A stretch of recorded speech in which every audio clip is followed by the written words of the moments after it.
Hello, everybody. What's up? And welcome back to another episode of Riff Talks. As always, I'm your host, Dave Troop, and joining me today is a very old friend of mine, Chase. How's it going, dude? Been a long time. It's been a long time. It's nice to be here. Thank you so much for having me and letting me talk about all of the league shenanigans. It's great to be here. Oh, we're happy to have you. It's been a while since we've done something like this. I mean, you were one of the people that I used to do what was it called? Into the Rift, yeah, way back in the day with Paravine. Yeah, when we had Dracos and Pyrotechnics, Kelsey Moser, Emily Rand, Frost Gurin. That was really, I always like to say that was like the Grantland of esports for like a brief 6-month window there, in which so many talented people who went on to do incredible things all happened to be in the same spot. And for someone like me, like I was a sophomore in university at the time, and so it was a great learning experience just to be able to bounce off of so many really talented people.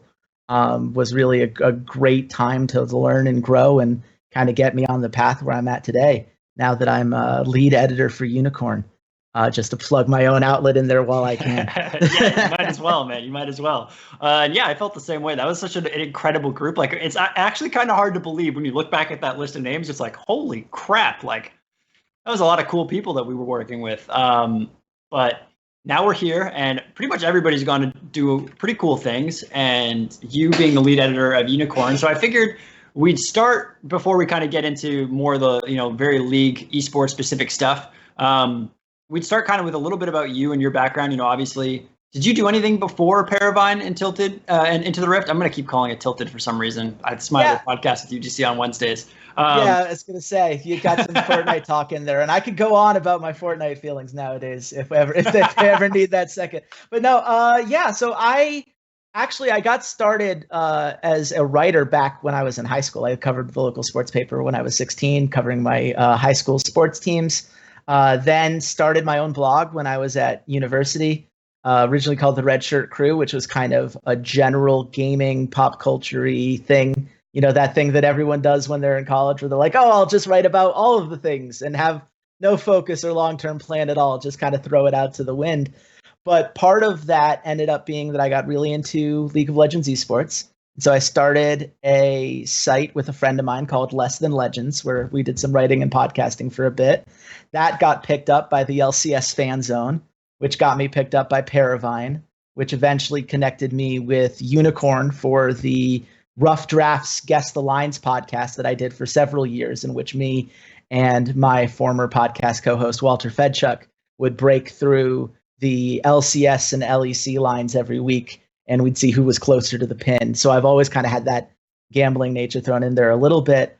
It bounced around for a couple places. Actually coached a League of Legends team in Istanbul for 3 months. Really? As my first job after uni. Yeah, Imperial Esports. Look it up. You can see me in a suit during pick and ban, almost stabbing my support through the neck with my pen. I was very intense, kind of just unwieldy in how I threw that down. Did not go exactly as expected, or as hoped necessarily, but learned a lot from it. Came back to the States, kind of grinded my way through freelance, and then got to Unicorn, doing some social media stuff in addition to some writing, and then have kind of worked my way up the chain to now I'm the lead editor and have my own team to supervise of writers that are kind of in that same spot that I was when I started that journey, and just kind of helping to bring them forward. So it's been a really cool time. I'm really proud of how it goes. And for the record, Shadow, absolutely not. I will not stop looking at the chat if you guys are going to call me the whitest guy that you've seen on a podcast like this in a while. That just has to be done. Thank you guys for tuning in. I don't know, man. I think we're both pretty white. Like I've got the paper arms there. It's like a glare almost. You know what I mean? Yeah, I think there's like a camera lens in my webcam that is not appearing on this episode. So thank you for your patience, those of you watching at home.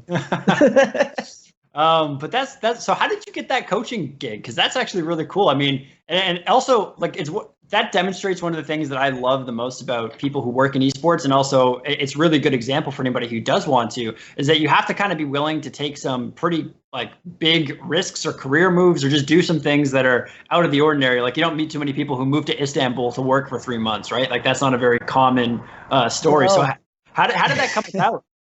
Yeah, so it was kind of crazy. Essentially, I had studied at the University of St. Andrews in Scotland, which is one of the reasons I got into esports in the first place, because I'd grown up as such a huge sports guy. I had season tickets for the Atlanta Falcons from Okay. 1998 to 2011.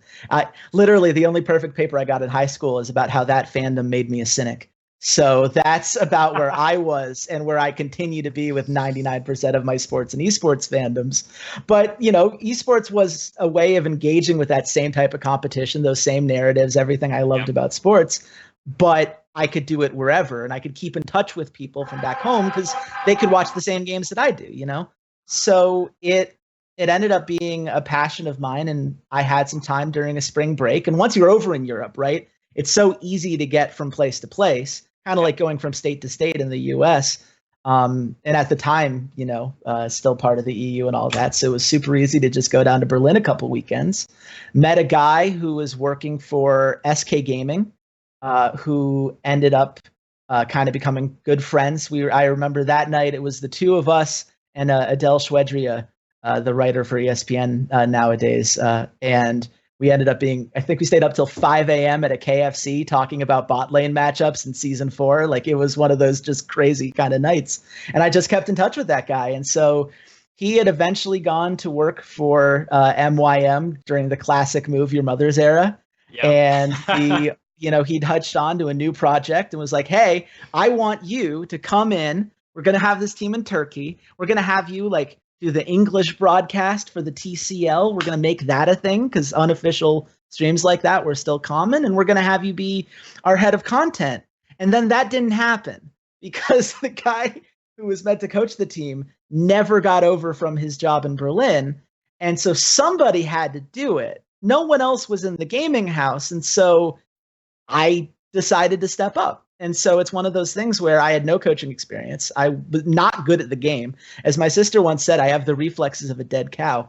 But I am someone who watches a lot of film and writes about it and has all these things. And, it ended up being one of those situations in which I ended up having a great time and I learned a lot. It was insane, as you might imagine, given that this was 2016. This is right before the Erdogan coup attempt. And so I was getting an email from the embassy saying, if you can go home, you probably should. Like, my players would wake up and be like, oh man, there was another car bombing within 10 minutes of our house. And it would be that surreal moment of that's crazy, another car bombing. Well, guys, we got a big game coming up today. Let's keep scrimming. We've got some stuff. I want you working on your top lane echo, and you normalize all that stuff. And it's, now it comes off as this very surreal experience, but one that, prepared me for a lot of leadership things that still come up today, right? You kind of learn to step up and manage people and make use of those long hours and organize to get all that stuff to come together. Because in that situation, if I didn't, no one else was going to. And so that kind of really solidified a lot of the lessons there that have kind of carried me to this day, for sure. It was a crazy time. Had a lot of fun with it, but yeah. I bet. That's really cool. I mean, scary, but the fact that you're still alive and, you didn't have any of your players get blown up on the way to a match or anything, so you came out of it okay. That's that's really cool, man. Have you thought about coaching again since, or is that a career path that you kind of have considered since, or do you prefer the writing aspect of it? Well, it was something I tried at the time. I ended up, when I got back from that Istanbul job, trying to get some stuff coaching in North America. But unfortunately, the problem with any of those kinds of coaching jobs is that so much of it is who you know and what you can prove.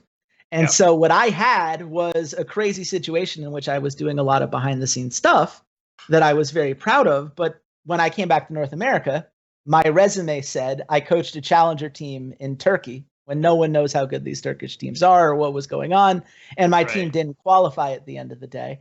And so the offers I was getting was like, hey, would you like to coach our amateur team? You could do 40 hours a week for $200 a week. How does that sound? Like $200 a month, excuse me. It wasn't even that. Like $200 a week, I would have been thrilled. $200 a month.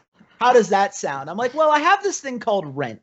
And it's funny how this works out, but the roof over my head needs more than that.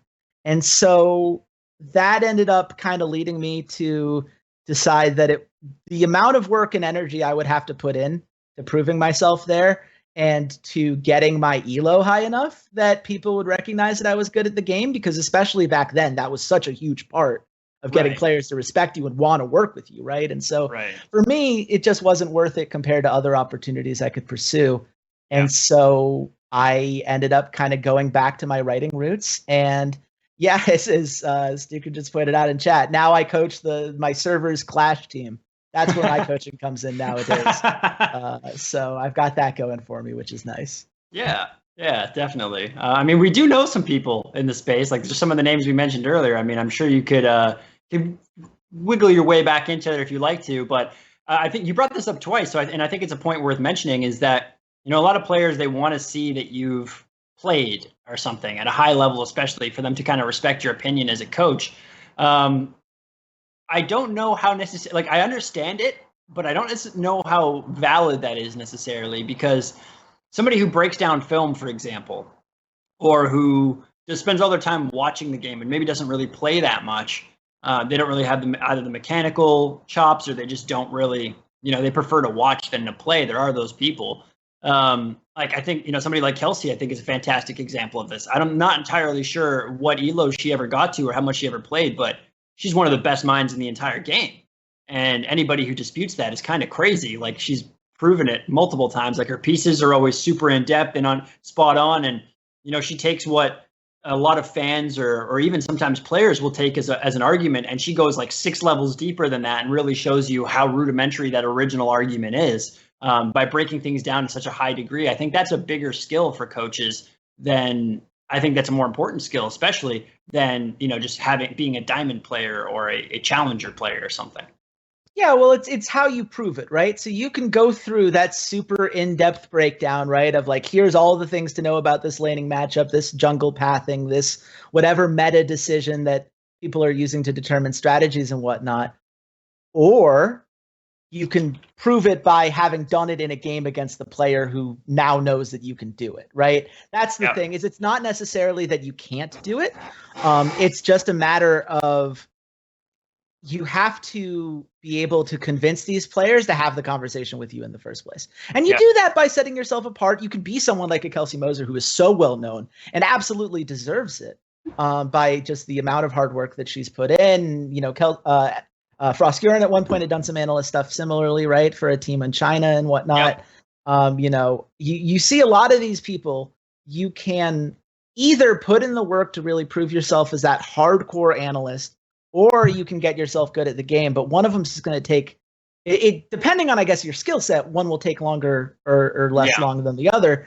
And for me, it just came down to, again, the amount of work that I would have had to do in 2016 to get myself to the point where I was a venerated, not just writer, but analyst, right? Someone with a technical understanding, someone who had the number crunching of an Oracle's Elixir, or the ward breakdown of an Emily Rand with the giant spreadsheet that she or Chakarez do from time to time. And I have so much respect for those people. They found a way to carve that niche out. But at the time, I wasn't a big enough personality writing wise that it was going to be necessarily as valuable and a use of my time if there were other avenues in esports that I saw myself, you know, being very happy in.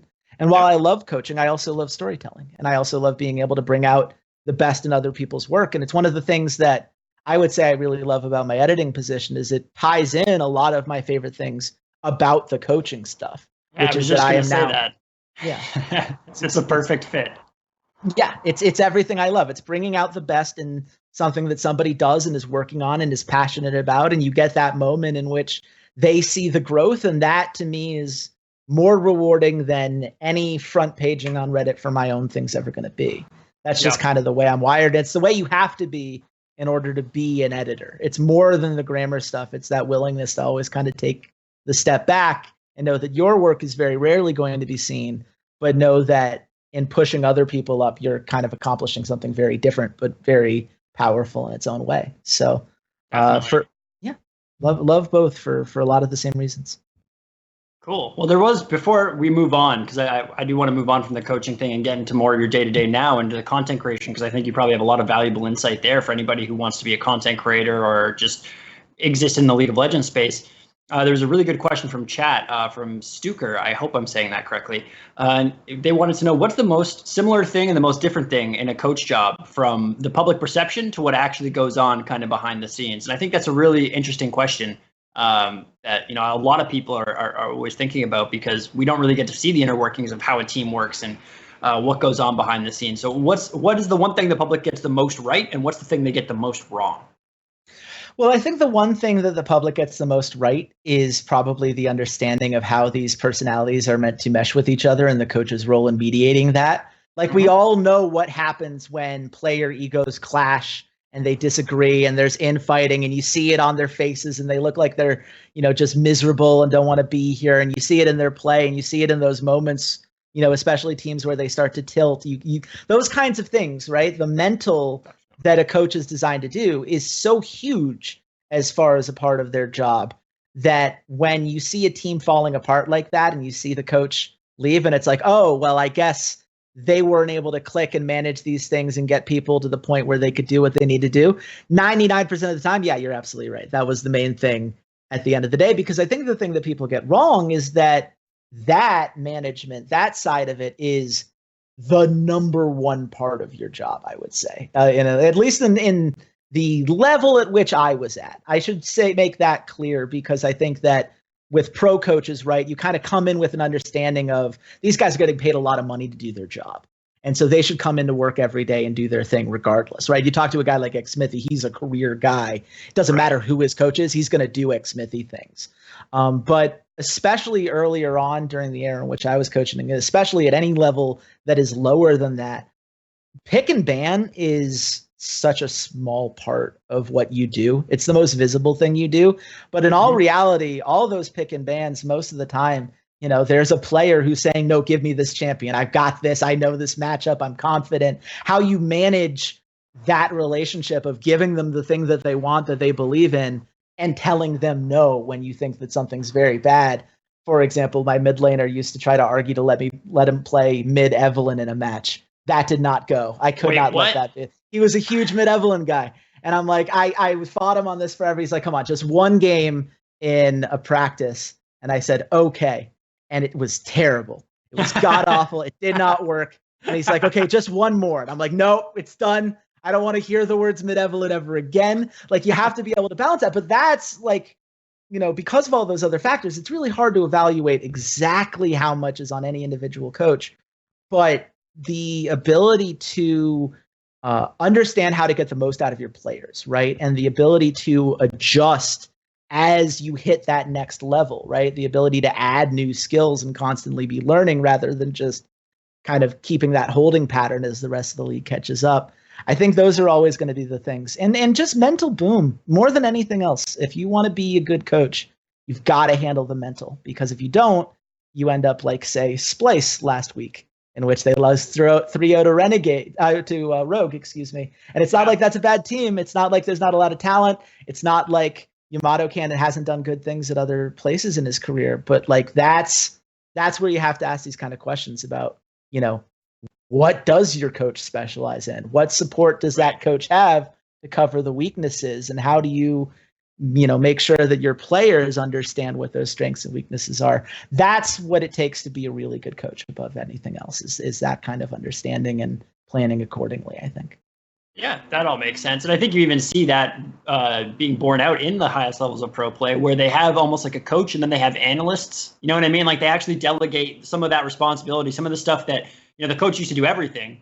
And now it's like, okay, your job is actually to keep the team from killing each other and make sure that the team is listening to the analysts, and then to kind of come on stage. And you see a lot of the teams have two coaches, right? They have like the head coach that even on stage, like they have the guy that's there to make sure that everybody's listening and that the conversation is being productive. And then the other guy that's more of the purely League of Legends brain that acts as like a sixth man for the team in strategic decisions all the way up until the point that the actual match starts.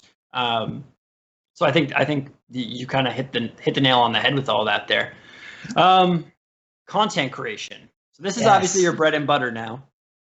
What are the things that you think? So I think there's a couple of different things that we should probably address here. One, because you do work with so many, freelance writers and new people to the scene, stuff like that. What is the number one thing that anybody who's looking to get a start in should do in terms of to kind of try and get their name onto a website or to start doing some freelance writing and to start doing some work? And what is the number one mistake those people make that would instantly like turn you off wanting to give them a chance or work with them? So that's a great question. I think that the number one thing you can do, and I would say this about any career basically ever, if you want to do the thing, do the thing. If you want to be a writer, start writing. Write every day. Doesn't matter if it's published. Doesn't matter if you send it to anybody. Write, because you will get better through experience. If you don't get that experience, if you just keep it in your own head of like, oh, here's this dream article I'd love to write one day, and oh, wouldn't it be so perfect if I did it like this and whatever, you'll get caught in your head for forever. And then it won't get done. And, you know, as an editor, I always like to tell my guys, I can't edit what's not on a paper in front of me. I can't go into your mind and take out your best idea. It has to be in front of me. And then we could tweak it. We could always go back for feedback and get it perfected and whatever else. So really it's writing and not being afraid to make mistakes. You're going to learn. You're going to need to improve. You will have things that you are not good at right away, and that is okay. You are going to have articles that you write that you hate, that took you forever. Something came up and it just never clicked, and you turned it in and it was okay at its best, and you hate it, and you whatever. And that happens. And then you move on to the next piece. Sometimes you do an incredible piece where you are just knocking it out of the park. You feel like this is one of your best things you've ever written, and no one reads it. For whatever reason, it didn't click with the audience, and suddenly it's like, but I did all the right things. This is supposed to be the thing that finally shows up and makes everyone know who I am, and it's never going to be that way. And so how do you get around all those issues? Well, you write, and you keep writing. And eventually, if you keep improving, and your quality of work continues to improve, and you keep at it from a sheer numbers game, eventually you are going to do something that catches people and that gets yourself noticed, but you've got to keep pushing for it. I can't evaluate a writer who doesn't have a portfolio for me to evaluate, because I can't figure out what they need. And if you're missing deadlines, bye. I don't have time for it. I really don't, because the amount of time and energy, I have too many other things I need to do. And it's not that I don't have respect for like the personal side of things. Like if something comes up, something comes up. You always kind of work with people, but there's a difference between letting someone know like, hey, this thing came up and we need to adjust, and saying nothing. And if I'm getting radio silence from someone who owes me a thing, or who promised me a thing, or starts like not responding to messages when I'm trying to assign them new things, then the answer is that I'm going to find somebody who does do those things, because that basic kind of communication and ability to work as a team member is huge. And again, that's going to be true everywhere. If you don't call into your job on Monday and you just decide not to show up, that's not going to go over very well. And so some of this stuff kind of seems like a basic knowledge, but that's the truth of it, is that writing is like anything. It is not this mysterious art form that is completely removed from everything else. You learn by doing, you learn by improving, you learn by focusing on bettering yourself rather than just being purely results oriented and living and dying by every piece. Yeah. And you show up on time and you do the thing you say you're going to do. And a lot of people are going to really enjoy working with that guy, because we really don't enjoy working with the others. That's how it comes down to. Yeah, I think you said so many things that are critical there in terms of, have you ever read The War of Art by Stephen Pressfield? I've not, but it feels like I should. That is, in my opinion, like if you're thinking about doing content creation in any sense, writing, making videos, anything like that, you need to read that book, because it's very short, won't take you very long. But he just said a lot of the things that you said there. Like, if you're going to be a writer or you're going to be an artist, you sit down every day and you do it. And if it's you block out a couple of hours every day, and that's what you're doing for those hours. It might suck. It might be great. You might get almost nothing done, but you're going to sit there and you're going to force yourself to try and do it on a regular basis, because that is when, you know, what he calls the muse kind of speaks to you, where you kind of get that like idea, or you get this thing. And if you're not sitting there ready to work, then it can't come to you, right? Because you're just doing other things. Like if you're just constantly waiting for inspiration, it might never come. You have to actually start working. And the other thing that I think you said that was so important was that you have to kind of treat this like any other job where you have to be consistent and definitely not focus on the outcome. Like it's too easy to focus on the outcome of every piece rather than your own personal outcome, because the internet's a weird place. Like nobody can really tell you what's going to pop off and what's going to die in a corner that nobody sees. It doesn't actually, like, it's weird, but that doesn't necessarily reflect the quality of your work. Like you might, like you said, do something great. It gets no traction, and you might do something that you're kind of like not even that enthusiastic about that blows up for some reason, right? So you kind of have to know, like, you can't really focus on the numbers too much at the beginning, at least. And, you know, obviously that's going to be important to websites or to whoever's, you know, commissioning your work, because they want to get the proper metrics and have traction and all those sorts of things. But if you focus solely on those things and don't focus on your own self-improvement and the quality of your own product, you're going to have a bad time.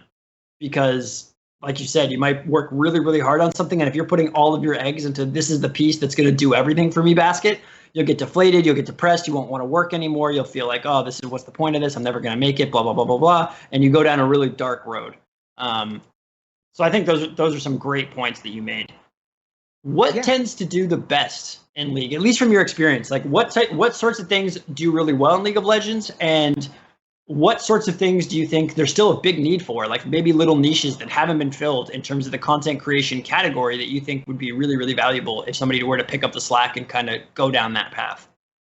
Yeah, you know, that's an interesting question. And I think that unfortunately it's become harder and harder to answer it because of some politics we could get into with the R League of Legends moderators.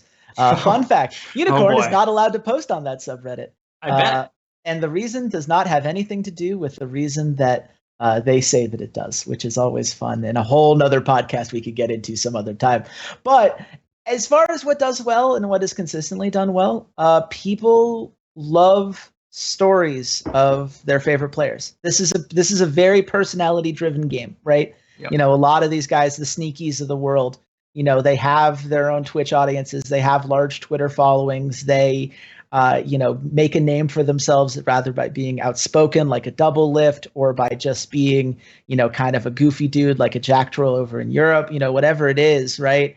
You have these people and you want to hear their stories, but you only typically get it through, you know, a certain number of filters, right? You know, Travis Gafford obviously gets a lot of stuff.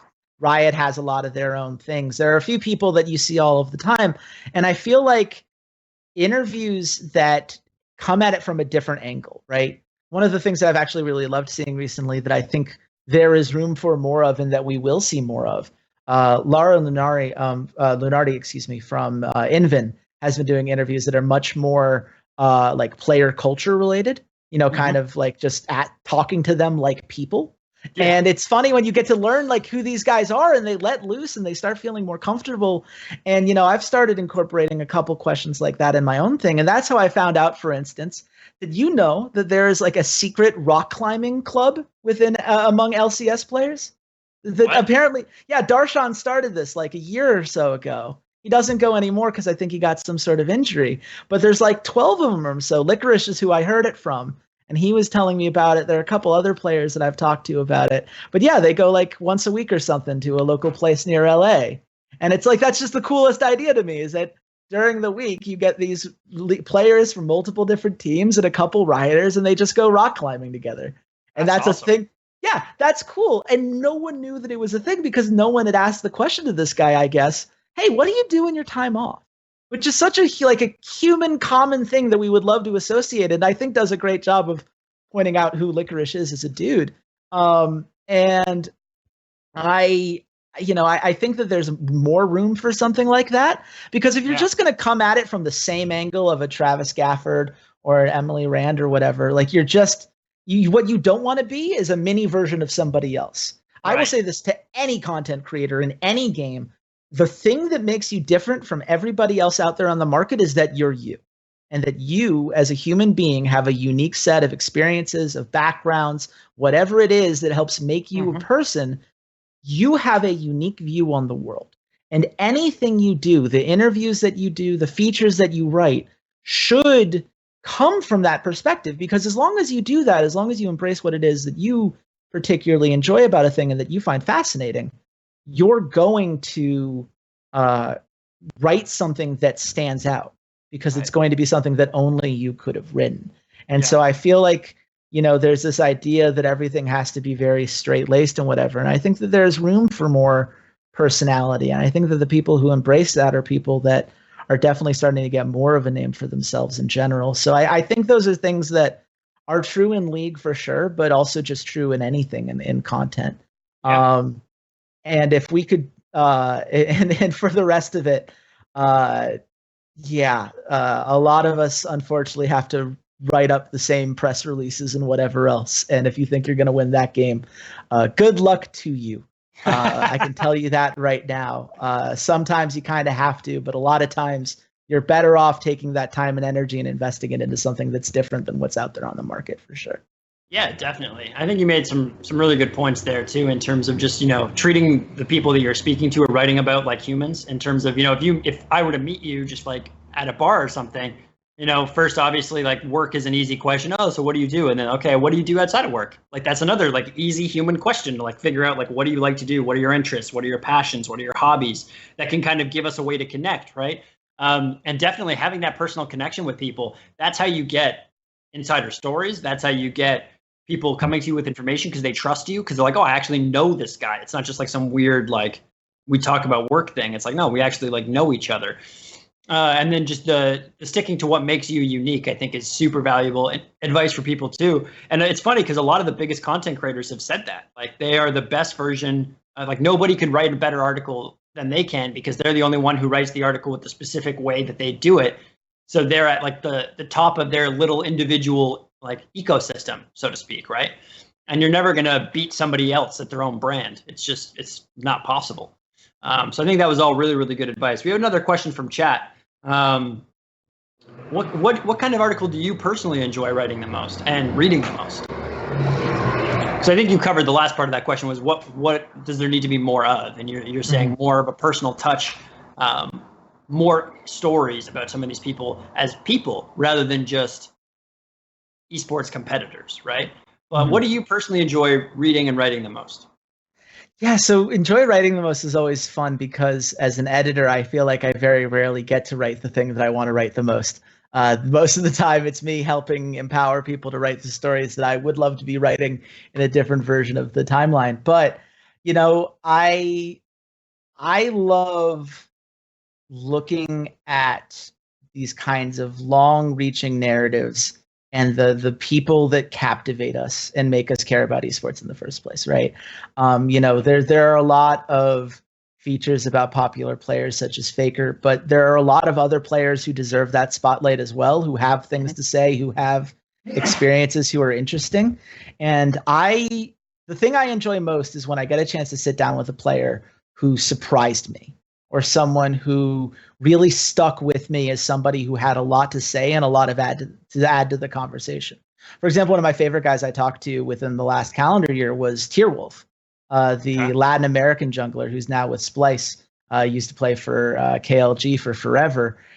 Just the nicest dude I've talked to forever. He's just so happy. He loves life. He's just, it's like, as long as you're living your life and you're happy and you're not getting in anybody's way, that's all that any of us can do in this world. And I just want to, add what I can to my team. And I want to, see the best for my region and whatever. Like, he's such a magnetic guy to talk to. And I really enjoyed getting a chance to tell his story, because I feel like he's someone that, for the English speaking world, we don't have a ton of content off of that guy, because why would we? He's some guy that played on a team that you saw in play-ins once a year and didn't particularly do very well. But that guy has so much more to offer than that. And I love when I get the excuse to tell a story like that.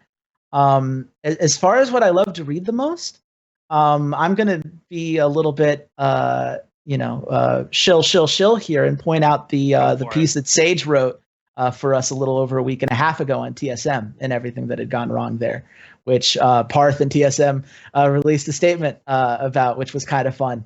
I really enjoyed how all of that, I enjoyed how 99% of that broke down. They added a little aside at the end that I felt was a little mean-spirited, but otherwise, that whole account confirmed a lot of what we had thought, and it was really fun to work with our source there to uncover that story and to then pass that off to Sage and really see him take it and run with it and take it in, I think, a very, valuable direction and bring out an angle to the story in a way that I think needs to be talked about, but that also was fair to everyone involved. You're always going to get people who want to cause drama and who just want to write the big piece that's going to front page because it's the thing to do. But there's so much more nuance to it. And when you find a writer who's willing to take that extra time to delve into the nuance, who's able to break down what's happening in a difficult situation and really get the most out of that, I find that to be the stuff that I find most fulfilling.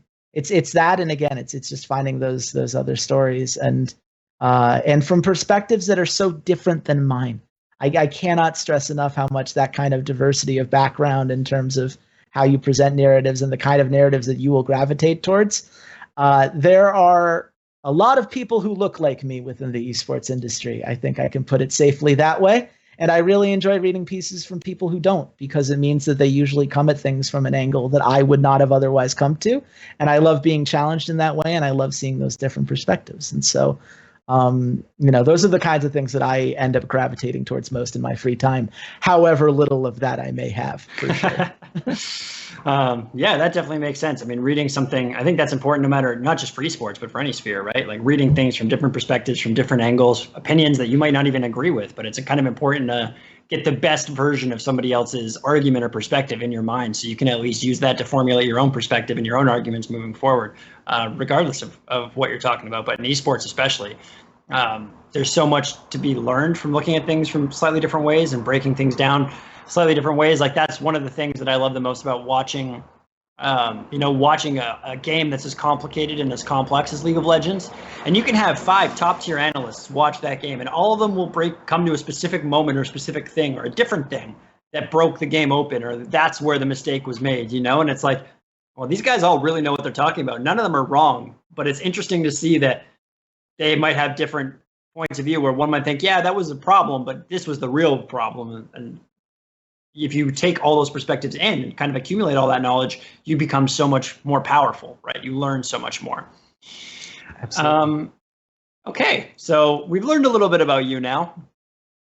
Let's get into the LCS Finals this weekend, because we're already like, gee, oh my God, I hadn't even looked at the clock. We got like 20 minutes left on this thing. Yeah, welcome to having me on a podcast, man. Every single one of my co-hosts on K-Pop Shenanigans and the GGWP could have warned you of this for sure, 100%. Well, we did these back in the day. Remember how long some of those Into the Rift episodes would go? Like they were long sometimes. Like I feel like we would go 2-3 hours, no problem.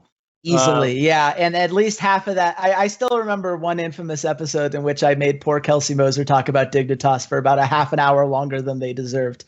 And I remember, like, why are we still talking about this? Because it's fascinatingly bad, damn it. I don't know what to tell you. That was a funny team. That was a funny team. Do you remember that piece that I wrote actually way back then? That was like the most, I think that was the most successful still to this day article that I ever wrote, was about that Dignitas team and why everybody loved them, but they sucked. And they would always suck. That was a good one. I enjoyed that one. And shout out to River for preserving everything from that site onto Gamepedia. Oh, they're all still there if you ever want. It's incredible. Like I can't, there's so many, literally every site I wrote for before Unicorn no longer exists. And so archivists like her are just incredible for that. Because now I can make you link your own article in the show notes, buddy. Congratulations on that, because it's there. It can still be shared. That is awesome. Yeah, I should do that. But yeah, oh my God, River is a godsend. That woman esports does not deserve her, but we are blessed to have her. Like the amount of work she does for Gamespedia, and just she's gone through like at least 4 different like ownership groups of that website, and she's constantly transferred it and had to move the team and build all these new wikis. That she's the best. I was so happy when she won the like underappreciated or whatever that award was at the Esports Award, like the least recognized or something like that. But yes. She deserves that. She puts in so much work behind the scenes. And if we're supposed to be taking esports seriously, like somebody like her who makes sure that we document everything, it's just necessary. And, I'm digressing again. Anyway, LCS, what a weekend. I mean, I was speechless this entire weekend just watching these games. Like they were, for one, we got 2 best-of-5 series that went the full 5 games. So that's already a huge start, right? Like you get both series going all the way to game 5. Super exciting the whole time, back and forth. Like, what was your initial impressions on either series? Yeah, so Clutch went boom, and that's a shame. It Yeah. really felt like that was their series to lose, and you could tell like after that game three really slipped away from them, the Victor pick didn't really work out, and I No. think in general, Hooney started forcing some things. I don't like the karma in game five. I feel like in general, when you have a do or die game, you put your better players on the champions that they excel with, and then empower their best skills. And it feels like Clutch maybe overthought themselves towards the end there, kind of Yeah. shelled up into what they thought was meta rather than doing the same we have nothing to lose attitude that made them so powerful against TSM. So I think we're going to see that matchup again, and I have a feeling it's going to be close again. I'm thinking that Clutch is going to eke it out next time just based on what we saw, but I mean, TLG certainly proved that they can win that series. So Sure. you leave that saying you can tell that these were not the two best teams in North America, and you could tell that the two best teams in North America were in the finals.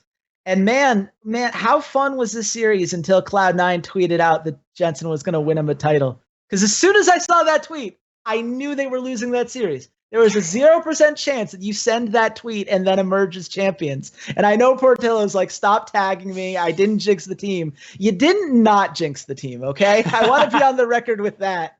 There was only one way that tweet was going to go, buddy. I don't know. Like, again, maybe this is me, Falcons fan that I am, having watched so many things gone horribly wrong in that spot, but you can't send that tweet. And I really do feel like Jensen read that tweet in between game 3 and game 4 and then stomped on LeBlanc, and it was never, they just never looked back.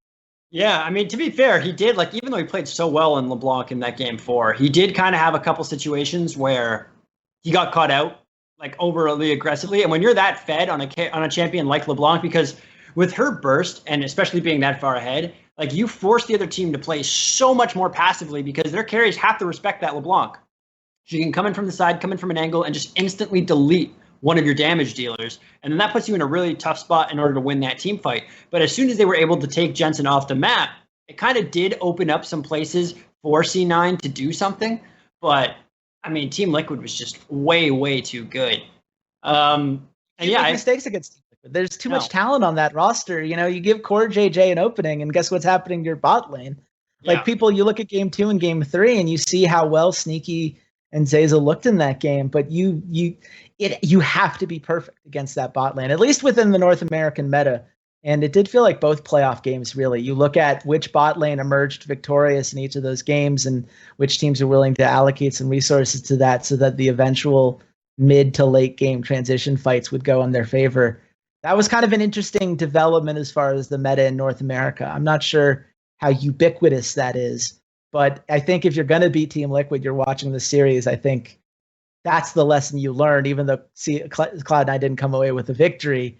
The only way to keep a team with that much talent down is by making sure not that you're focusing down Xmithy necessarily, though I do think that there were some weird things with his champion pool in that series. Yeah. But I think it's by keeping Doublelift and Core JJ from being the carries that you want them to be. Make Jensen and Impact be the ones that have to outplay you on the map, which is not to say that they can't, especially within North America, but we're looking at international competition coming up. Yeah. And there is some part of me that wonders if both teams would have been better had the series gone the other way. Because I think Cloud9 is so already attuned to the international meta just by their kind of aggressive nature in general that seeing them in a tier 1 spot for North America would have been really nice. And I feel like Team Liquid now, because they won this series, I'm not sure if they learned the lesson that I would have hoped that they would learn from this series, which is that standard's only going to take you so far.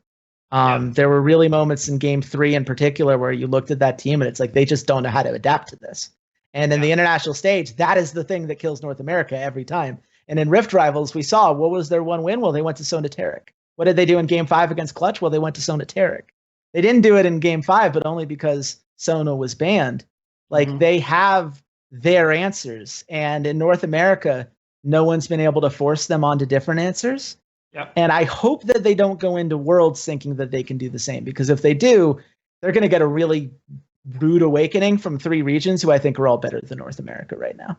Yeah, no, I'd agree with you. I mean, I think Europe is looking very strong. G2 doesn't look like they've missed a beat.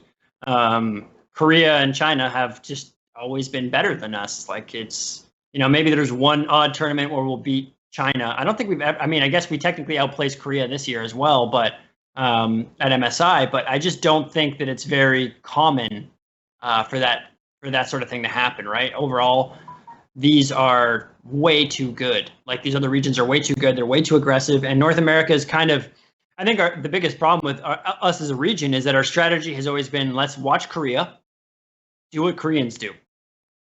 And the problem with that is exactly what you were saying earlier about creating content. How can you beat somebody else at what they have developed and what they are best at and how they play the game? Like, it's just not going to work, right? You kind of have to have your own flair on things. Impact did really impress me this weekend overall. I mean, pulling out the Shen, that was a pick that I don't think many people saw coming. I don't think we've ever seen him play Shen this split. And yet he was very, very dominant on it, looked very comfortable with it. So I'm kind of hoping that we'll see some more stuff like that from Liquid. I think they're going to have to approach every game at Worlds as if it's a Game 5 in that sense, where they're always ready to, well, what can we do here? What's the most interesting? Like, what are this other team not going to expect for us to do that we can actually pull off and we're very confident in, right? So, you know, I think you heard, I'm not sure who it was that after the series that was saying they'd actually practiced the Shen a lot. They just hadn't pulled them out in the season. I hope they've got some other picks like that up their sleeve, because I think you're right. The Sonateric is very predictable from them at this point, and they might be the best at that combo in the world still, or at least up there, one of the best. But if the other team can prepare for it and knows up front that it's happening, it makes it very, very difficult to kind of run that successfully and not have it be countered by the other teams just being able to plan for that. The CLG series versus Clutch, I mean, that was very sad, to be honest, how Clutch fell apart. I think Huni is, I feel for that guy, man, because I think on his couple of champions, like on his Gangplank and on his Rumble especially, he is so good. But like that Victor game, pretty bad. And the Karma games didn't work out for him. So it's like, what do you do with a player like that has such a gigantic skill variance between his top champion pool and the other like meta picks that he gets forced on?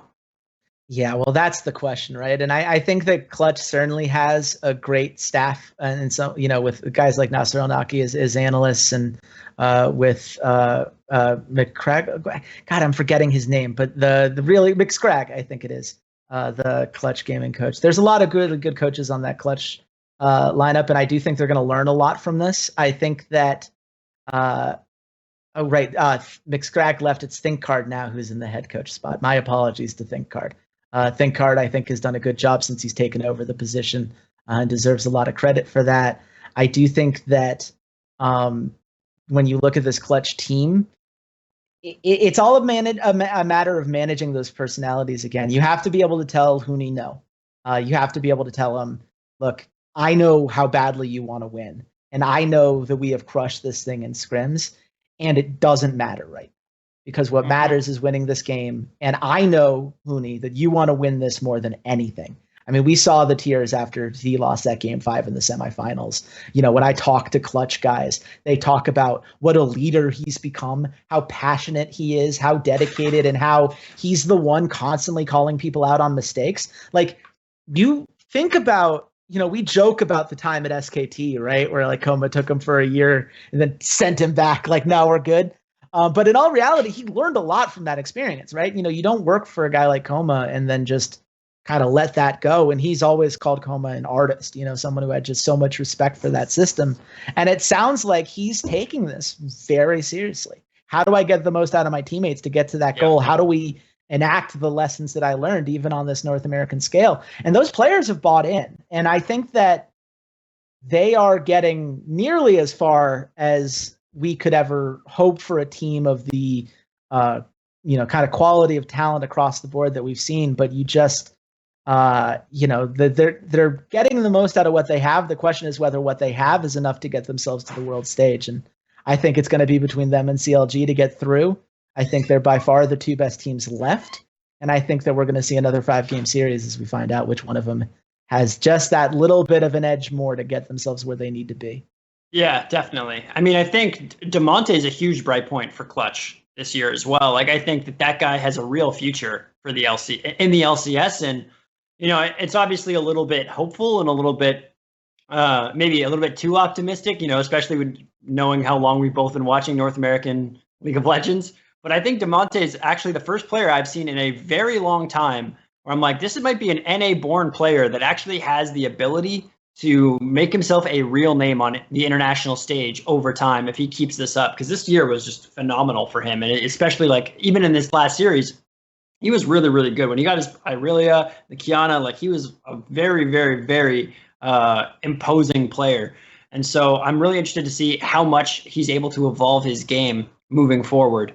But I guess kind of, that was a great weekend. Definitely the gauntlet in a couple weeks is going to be super exciting. Can't wait to watch that. I agree with you that I don't think it's going to be TSM. I think it's going to be one of those two teams that makes it through. Is Team Liquid now the best North American team of all time?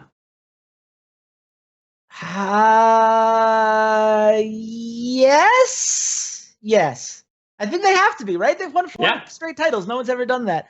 I don't know. You can look at teams like 2015 TSM, and I think there was a good argument for that team back in the same year that we're like, oh man, LGD is going to win the title. What a fun year this is going to be. And it was absolutely not that. But I think that as far as the talent that they have, the professionalism that they have, the infrastructure that's there, I mean, this is a different era of League of Legends as well, right? Right. The franchise system just gives these teams so much. And I think that in general, there's so much that this team can certainly be proud of and has proven themselves. And look, you win 4 titles, you get to the finals in MSI. It's hard to say that there's anything more they could have done. The question is how much you care about international play. And when I talk to North American fans about this, most of them get mad at me because I say, wouldn't you rather do well on the international stage where there's all this, the entire world's watching and it's this biggest moment of the year? And they're like, what are you talking about? North America's never going to do anything at the end of the day on the international stage. So I'd rather get the titles. I'm not celebrating the title. Cloud9 fans in particular, this is the mentality that they've had with me. So it's like, look, sure, we got to the top 4 at Worlds, but we can't win an LCS title since 2014. So clearly we're not doing enough. And I'm of two minds of that. I think that at the end of the day, when I think of the best North American org, when it comes to League of Legends, I still think of Cloud9 just because whenever the chips are down, whenever they get their shot on an international stage, they're the team that steps up. And if Team Liquid bombs out of the group stage, what do we say then, right? Yeah. Like you win 4 titles in a row, but can't make it out of groups back-to-back years at Worlds. That would be a really devastating look for them, especially since they're going to be the 1 seed now, since North America has one of those. There's really no excuse for anything less than getting out and getting to top 8. And probably you would hope that they would either win their group or get a favorable matchup. So yes, they are. And whether or not that matters, I think we're going to find out in a month or 2. See, I'm reserving judgment on this question until after Worlds, because I think that if they don't do well again, like if they bomb out of 2 Worlds in a row, I still think for me and for my money, the best North American team ever will have been that Cloud9 roster that was so, so good. The original roster got top 4 at Worlds, came in when TSM looked like the undefeatable squad and kind of beat TSM a bunch of times. I still think that roster has a shot at calling itself the best North American team of all time up to this point. Obviously, it's a throwback, and for newer fans, they might not have watched it or seen it, but just the way that team played in terms of, they could have a disadvantage and they would just take all these incredibly intelligent decisions around the map, I think really suited them as well for international competition. Because when they were playing Korean team and they were down, a couple thousand gold, they were like, okay, it's fine. We're still going to just do this weird thing. Like, I mean, I'm sure you still remember the Zed for High, where he did like that, solo mission all game, essentially, just constantly split pushing and constantly surprising his opponent. I forget who that was. I believe it was, I don't want to say the team because I'm gonna mess it up for sure. There's like a couple of teams that it could have been in my mind. I think it was one of the Samsung teams. I think. Yeah, I think I know what you're talking about. I'd have to look up the specifics. Yeah, but certainly, I mean that 2013 Cloud9 team was great, and anyone who if you were around in that era, I think that you're always going to remember that 25-3 run and just how cleanly they swept through everybody. It's just so hard for me to say that because it was a very different game, and you were taking advantage of a very different caliber of teams, and it didn't have the same staying power. I think that it's fair to criticize that. I mean, Team Liquid getting their 4 splits in a row is insane, and I understand that it's always going to be easier to minimize that because it becomes so commonplace. Like, well, of course they won. They should have won. They're the ones that have all these big players and spent so much money and whatnot. But at the same time, I think that what they did is incredibly impressive. And whatever happens, we should not ignore that. If groups don't go the way that we want, but we will have that question, right? Groups didn't go well last year. They got rid of their 2 weakest players and decided to try again. If they don't get out of groups this time, what do you do? I don't know. There's no. It's kind of impossible to make much of an argument that there are things, North American players you can get that would be better than your imports. I mean, Core JJ is one of the best supports in the world, easily. You're not finding a better guy at that position than him.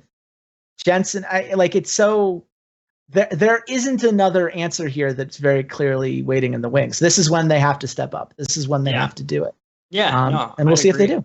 Yeah, no, I agree completely. I think 100% they're top 2 North American of all time. For me, it's just, I kind of value how you perform on the biggest stage, which to me is Worlds. So if they can't do something impressive here, even if it's just getting out of groups, getting top 8 or something like that, I might have to give it to C9, but it's close because you're definitely right. And I think you're also correct that it isn't obvious how they would make the team better.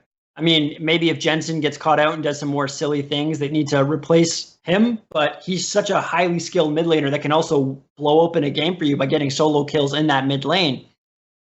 It is tough to say. It's really, really tough to say how they would get better. So for their sake, I'm really, really hoping this goes well. Okay. So now a quick section on the show we usually do is hot takes. So we talk about something that's kind of a big discussion on Reddit. And this was the first split. Yeah, it's the first split that had the pro view in it. So I kind of want to talk about that. It was a big thread on Reddit. People were liking it. And essentially, this pro view thing is something that I think a lot of games kind of have something similar to this for free. But obviously here it's, something that you have to pay for, but the revenue does go to the team. So I think that's a very big positive. And I think Riot was really, really, really smart in setting it up that way because it encourages fans to kind of watch their favorite players. So 1, did you use it at all? And 2, how useful do you think this is for the various levels of fans? Is this something for casual fans? Should they bother getting it? Or is this only for more hardcore or analyst content creator types? Who do you think this can be useful for? And what was your take on it overall, having this tool now? Yeah, so I like ProView. I will say that I think that as a casual fan, it really depends on what it is you care most about the game, right? Again, if you are a person who's following for a particular player, if you're a Sneaky guy, for instance, being able to watch Sneaky on an LCS stage, watching his particular mode, you're going to get a lot out of that because that's the thing that you love to do. You watch his streams for a reason. You want to learn from these guys. I think that there's a lot to be said for that. I think that being able to pick the matchup that you want to watch, if you're a top laner and you just want to watch the top lane matchups every time, you can do that. And I think that's awesome if you're a particularly competitive guy and you want to learn that way. If you're a coach or an analyst or you want to be a coach or an analyst, well, then it's invaluable because you can see everything, because you can go back and you can pause and you can switch among the player cams, right, to get the exact thing that you want to follow at that time and watch the fight from different angles to get exactly what it is. As far as what it has done for the level of discourse surrounding things from an average League of Legends fan, I feel like there are some concerns. I think it's very easy to blame individuals for things that are not an individual problem. And I'm going to give you the best example I have is when people were talking about Dokla in the middle of the LCS split, which they were talking about how he's the worst top laner and I can't believe he has a job. And look at this play in which he's diving in to a fight and his teammates aren't there. And what is he doing? And it's like, well, probably having coached a team and understanding how comms work, he was told to go in, and then half the team decided to back off, and there was a miscommunication, and he'd already committed, but the communication was the problem, not him. He didn't just decide, I'm going to abandon my team and die for no reason. Like, he thought that that was the fight that they were going to pick, and then they ended up going in a different direction, and he ended up looking a little bit foolish. And it's very hard if you're not someone who has had that experience where you've listened to calls and understand how much of that is shot calling versus individual performance. You think about it in terms of your solo queue performance, because in solo queue, you might see someone type and make a call, but you're ultimately very self-driven. That's not how any of this stuff works at a pro level. And so I do see that as a concern. I will say that I also, there was a really great point brought to me when I talked to some LCS players about it, because most of them are fans. Most of them like it. Very few of them actually use it to practice. Very few of them I found thought that they learned a lot from watching other top laners, maybe like the best at the position in the league, but certainly wasn't something they were doing on a week-to-week basis for scouting, at least not at this time. That's something you kind of let your other coaches deal with and just tell you what you need to know. But they did note that right now, let's say you're a Korean coach. You can go on and you can watch all of Team Liquid stuff with all that information. You can watch Cloud9. Guess which teams can't watch SKT or can't watch whatever other Korean teams are there? Right. That seems like a slight competitive advantage. That is not an equal distribution of information compared to every other thing. And that is something, by the way, that is why China does not have this feature, because China actually debuted a feature like this back in 2016, I think it was. And the players universally voted to get rid of it because they said that it was giving away too much information to foreign regions when other people weren't doing it. And so there is something to be said about, we're about to go into an international competition in which, you know, outside of G2, who are so crazy that I don't know what you're supposed, like, you learn the meme game that Wonder has going on there, but I don't know necessarily how, you know, if you're going to be able to pin down everything you need to know about G2. But you sure can learn a lot about a team like Team Liquid that plays very similarly on a regular basis. And so I do think that ProView comes with that asterisk that I have concerns about. Yeah. So overall, I think it does more good than harm. I'm glad that it's there. I think it's going to improve the level of analysis from the next generation of coaches by a considerable margin. And I think that the memes from it have been great. I do worry about the how much of that information is available that is not available for other power regions. And if that ends up being a thing where we hear about all these Chinese and Korean teams, how we really used ProView to learn a lot about these teams that we wouldn't have been able to do in our own region, Europe and North America are not going to feel great about that. No. And I think, I mean, the easy solution to that, obviously, is just, you know, Riot does control all the pro leagues. Like, it's not difficult for them to just implement it in all the regions. And then you can't, you know, then China's argument of, oh, well, we're doing it and they're not doing it, that doesn't make sense to us. Now, once it's on even playing field, I think that'll be good. But I actually hadn't considered that until you said it. So I'm really, really glad you brought that up, because that is a genius point that I think should probably be discussed a little bit going into Worlds. Like, maybe Riot should not allow those teams to, like, get that footage somehow. Like, but I don't know how you do that. So the cat might be out of the bag for Worlds. They might be in trouble. That is, let's really, really hope that no Chinese or Korean analysts are watching this right now and have decided, just for the first time, like, that, oh my God, that's a great idea. Yeah. So let's hope we didn't just sewer North America and Europe with that conversation. You know, I hope that Riot comes up with an answer here. And who knows, you know, for a lot of these Korean teams, it's not like most of them thought playing against North America before was very valuable, right? How many times have we heard that they chose not to scrim anyway? So maybe they just won't think it's worth their time. It's like $20 for a North American team. Come on. They'll just get Europe. European fans might have slightly more to worry about, but North America maybe will get passed over. We'll see how it goes. We can only hope. We can only hope.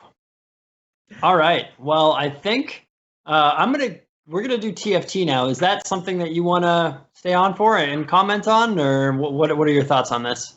My thoughts are that Dota Underlords is a better game, and people are going to.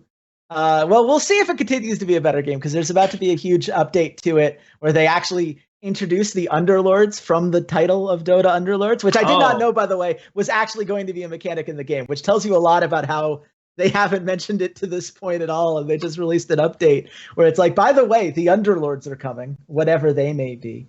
And there's going to be a new duos mode coming out, ranked duos, which is kind of interesting. Yeah.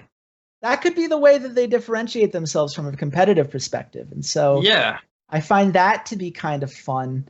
But yeah, I mean, TFT, Hextech seem cool. I enjoy the idea behind that. I have no idea if it's any good. I hate them. Oh. I hate them. What do you hate about them? Just everything. Just the itemization. Jinx is still too strong. Vi is too strong. Like, it's Hextech, man. Nerfs didn't get you there, huh? Because I do know that they were both nerfed pretty heavily on. A little bit, yeah. But Jinx is still, if you get a level 2 Jinx, it's like, it's absolutely ridiculous. Yeah, I mean, Hextech is just the fact that, the game revolves so heavily around items. Like, a lot of the champs don't really do that much without items. And you can spread your items out. So, like, for example, I was watching my roommate the other day playing a game. So he had his Draven with 3 items. And he, instead of stacking another character or 2, he put 5 items on another 5 characters around, right? So that way he had a 1 in 6 chance of getting his Draven, who actually mattered, Hextech, and 20% or whatever that is for everybody else. Unfortunately, his Draven got Hextech like 4 times in a row at the end of the game, and he lost. Of course, as is tradition. That's It's just like there's already so much RNG in the game that I feel like just adding another element of RNG that just feels unfun to play against. Because when you lose to Hextech, like whenever I lose to Hextech in a round, I'm just like, I hate life. I automatically, there's like a visceral feeling of disgust that comes up. So obviously you have to play it too, and it feels weird. But yeah, it's an interesting idea. I think if they maybe nerf the 2 synergy so it's not as strong, I think it'll feel a lot better. Like 8 seconds, no items, or 2 champions. That seems like super, super powerful to me. I think they need to adjust that a little bit.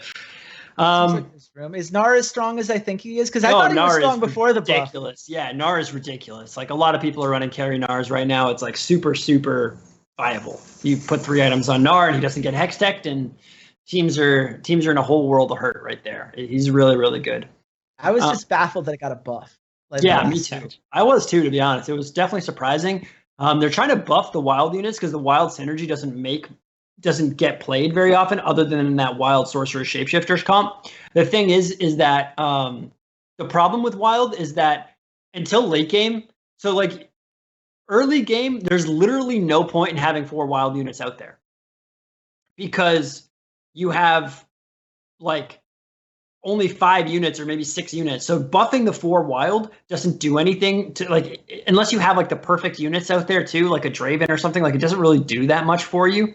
Then the other thing is that there's no added advantage. So like the wild units themselves don't get any additional advantage from having 4 versus 2, right?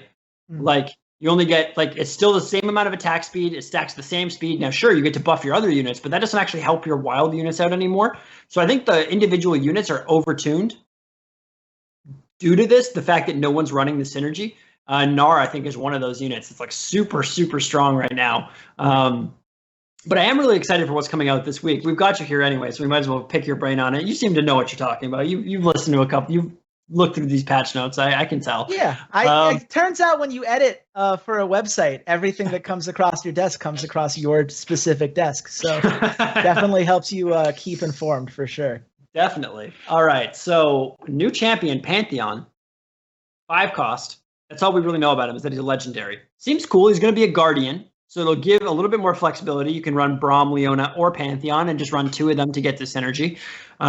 Should be pretty cool. It might be he might fit in with that noble comp really strongly, but we don't really know too much about him other than that. Yeah, I'm very curious to see exactly how much of an impact that he makes. I think that when it comes to Guardians, I've never. Again, it's not something where I could say I have a ton of playing experience, but I've never. Like it certainly needs the help. I just don't know that with the information we have now, that Pantheon strikes me as the character that's going to get us there. But I'd certainly be interested to be proven wrong. I really want to learn more about where exactly that's all going, because I think that there's of all the compositions that needed the help, I'm not sure that Guardian would have been my first bet, but it just makes too much sense with the rework from the main game, right? I would assume that we want more and more crossover there, just in terms of getting people excited for the new heroes on both. And now we get to have the conversation of which is more broken, the TFT version or the League version. So that's got that going.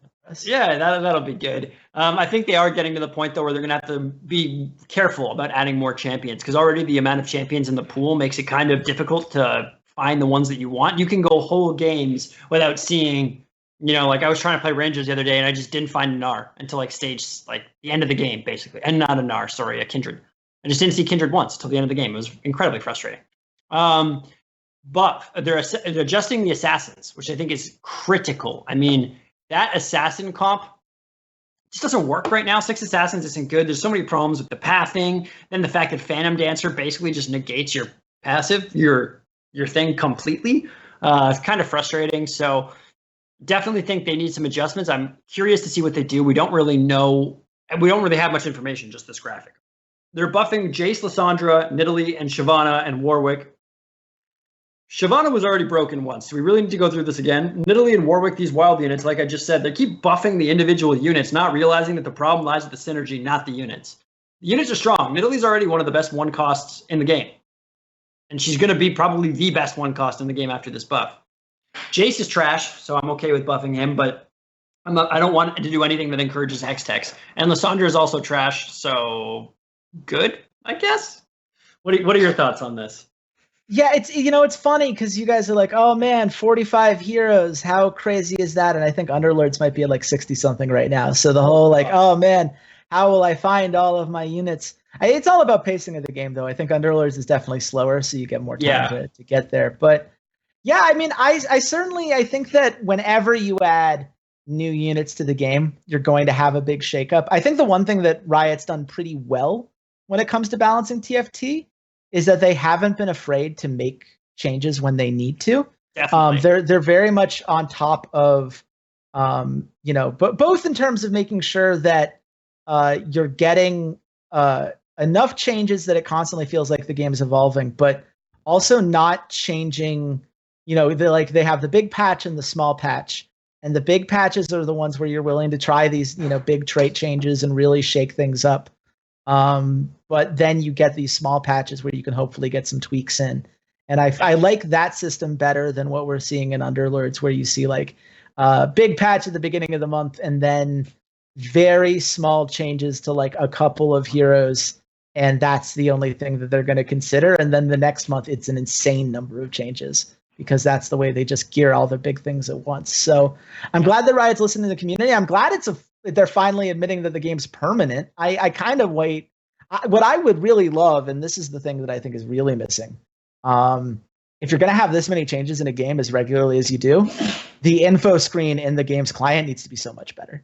Yeah, it needs to be so much easier to get this information because in terms of like keeping up with it, I do have to keep up from the patch notes. So you're telling me these things about like, oh yeah, Jace can get a buff, but all these things. I'm like, yeah, I agree with all this stuff in practice, but what I would really love to do is actually have a place that I could go check within the game. Like there are some secondary sites that do some good work, but like somewhere within the game that I could go check and see what these stats are and what units that I've had that have done particularly well or poorly or whatever, some sort of, more detailed post-match thing so that you can kind of take some, like there's more that they could do to really bring out the best of it. Oh, for and sure. I hope that they do because what's there is very good. I think there's a lot to like about TFT.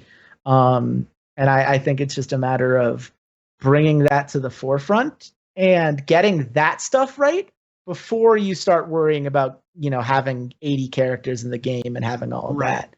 And some of that's just going to be being willing to make the thing that I would love that I haven't seen any of the other games do in this genre is a company that's willing to like, okay, we'll add in Hextech, but we're removing another trait. Just switch and swap. And we have these packages that we can rotate in and out based on the seasons that we set up. And because it really should be a season format more than the extended year-long format that we're getting for League right now. That's kind of what auto battlers are a little bit more inclined to. But I want to see that kind of switch where adding can also be done through subtracting. And I think that someone who's willing to play around with that rather than, being afraid of oh, but what if we removed someone's favorite composition? Well, that's the nature of a game like this. Exactly. Yeah, get a new one. The game is super fun and super flexible anyway. I mean, just even from nerfs alone, sometimes your favorite composition just falls into the dirt and you can't really run it anymore if you're trying to get wins. So I think that's a great point. I would love to see that as well. Also, it's just a tab screen.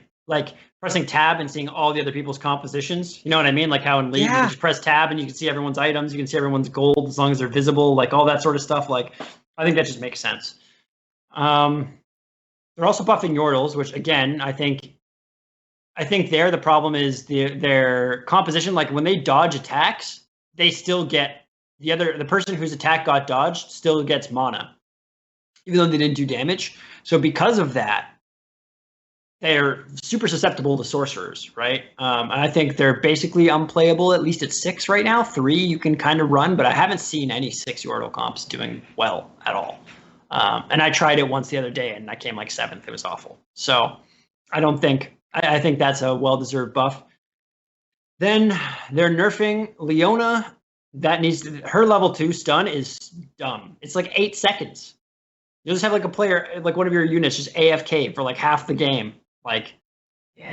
That needs to get nerfed. So I'm happy they're looking into that. Swain, I don't know if Swain needs a nerf, to be honest. Not really sure. Yeah, he doesn't seem to be the problem. I think the compositions, it's one of those things where I think he's getting punished for the strength of some of the units around him. Rather than because of what he individually does. He just empowers too much of what I would say would probably be better nerf targets personally. But again, I will trust that to the people who play the game a little bit more often than I do. I'm curious, did they end up going through with that experimental change in terms of the item list, some of the Grievous Wounds nerf and the Morellonomicon, the change for Morello's and red buff to go from over 10 seconds to over a 45-second period? Did those go through, or did they end up scrapping that? No. So they're still at 10 seconds. But 10 seconds is a really long time, and negates healing. I think what they're thinking about doing right now, because the way that the healing mechanics work in League, and this is something I quickly mentioned last week too, or in TFT, excuse me, is that it's 100 or nothing. So you either get full healing, and the same thing with Grievous Wounds. It completely stops healing. In regular League of Legends, you get reduced healing, right? Not zero healing. I think that's an important thing maybe for them to consider in this game as well.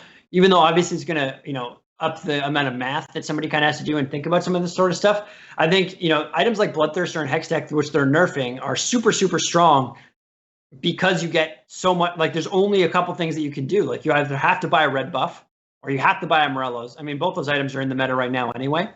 But if you don't have those items, then a Draven with Bloodthirster can literally kill 6 guys on your team, which is ridiculous. So I don't know. I think it makes a lot of sense what they're doing here this week. I'm really looking forward to this next patch, to be honest. I'm sad that we don't see Hextechs anywhere on this, because again, I just think that 8 seconds for a two unit synergy, you get 8 seconds. It hurts my brain, man. It makes me sad. I mean, they're clearly hoping to not have to nerf an entire archetype like that only 2 weeks into it existing. We've seen this in League of Legends in general. They're much more inclined to buff something that comes in a little bit weak rather than nerf something that comes in strong when they want people to get attached to it. They clearly want some more numbers on it to kind of see exactly how strong these things are. But yeah, I mean, if you buff Jace and you don't nerf Hextech as a whole, it's not going to get easier to play around that. So have fun with that. I wish you the best of luck. Thank you. Meanwhile, I'm gonna need it.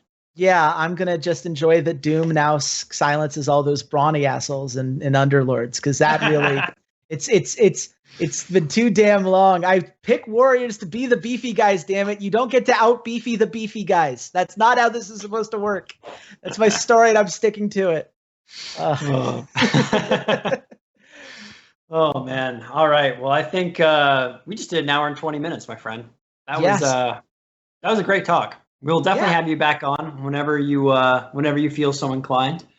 Great. More, Happy to be here. Thank you so much for having me. yeah, no problem. But before we wrap up, do you have anything that you want people to be aware of? Whether it's obviously your socials, they've been scrolling down below. We'll get people to get the follow on those. So if you haven't followed my man Chase, go ahead and do that. Anything that anywhere you want to direct people's attention, anything you want to promote. Absolutely. So I am the lead editor of Unicorn News. You should definitely check out unicorn.com. That's UNIKRN. We do a lot of great stuff over there. I'm obviously focused on the editorial, but we also have a betting product if you're into that. We have U-Mode, which allows you to bet on yourself in your own ranked matches. So if you're confident you can take down people on the Rift, go ahead and make some money off of that as well. Seems like a fun way to spend an evening. As you said, my socials are already down there. I'm also going to say follow the socials of all of our lovely writers. Dave, you just wrote an article on the Fortnite power rankings for us. I did. That people should definitely check out. That was very good. I appreciated it. Tifu outside of the top 5 and Ninja not there at all, which I think both are absolutely correct, but we will see if the commenters under this agree when that's all done. But yeah, Sage Dadwin's been doing great stuff. Rohan Somal, Jordan Marnie, and Patrick Bonifacio, all of whom do some great stuff. And Will Harrison did some Overwatch stuff for us last month, who also deserves some love. So definitely give all of them a follow and check out all the awesome content we have for a whole bunch of games. Not as much League of Legends as I would love in a perfect world, but if you like CSGO, if you like Dota 2, if you like Fortnite, if you like, we cover so many different things. So there's going to be something for everybody there, and definitely go check it out. Oh, awesome. And I would be yelled at if I didn't plug the GGWP, which is the Geeks and Gaming Worldwide podcast that I do with Pyrotechnics and Mad Magical. So kind of a mini Paravine reunion there where we go over League of Legends, esports in general, and some other pop culture stuff. And I do a K-pop podcast called K-pop Shenanigans with 3 good friends of mine, where we talk about all the big releases that came out over the past month. Adios by Everglow is really... Can I cuss on this? I haven't cussed this entire time, and I haven't thought to ask. Go for it. It's really fucking good, guys. Adios is really fun, and you should definitely go listen to it. Awesome. Well, I hope people go check all that out and support your work. It's been great having you here. We've definitely waited too long to do another one of these after it's been years at this point. Like I want to say 4 years or something insane like that. So we will definitely make it significantly less time before the next one. Super excited to have you on again. And thank you so much for talking to us, guys. If you've been watching this video the whole time, thank you. We love you. And we'll see you next time. Bye, Internet.